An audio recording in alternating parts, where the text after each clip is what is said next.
अस्सलाम वालेकुम गाइस, किया हाल है? ठीक ठाक हो माशाल्लाह। सेहत दी बिता ठीक ठाक होणगे, खैर आफियत नाल होगे।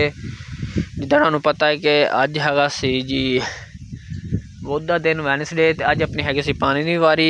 ते नाले तुहानूं पता है आपां सीरीज़ लैके आ रहे हैं। सीरीज़ वेखण वास्ते तुहानूं जाना पैना अपने रियल किसान लाइफ नियर सिटी चैनल दे उत्ते वाच करना पेगा। वो आपां वीडियो के थल्ले वीडियो भी अटैच कर देंगे तो चैनल का लिंक भी दे देंगे जिन्हें तुम सबसक्राइब कर सको तो वीडियो वाच कर सको। ठीक है, अज का तुहानूं पता सी अज आपां लाया पानी, तो पानी की वारी सो दे आपां तुहानूं दिखाया कि कनक का जिहदा छिट्टा किदां बोया जाता है। किसान की दिन रात की मेहनत, चिंदा परिंदां दी ओहदी आवाज़, खूबसूरत दरख्त, हरे भरे सरसब्ज खेत, शहर तो सिर्फ 6 किलोमीटर के डिस्टेंस के उत्ते वाकई है। तो ये वीडियो तुसीं लाजमी वेखनी है, तो आपां लिंक दे देंगे बायो दे विच, इहदे कमेंट दे विच तुसीं लाजमी वाच करनी। ठीक है, रब रखा।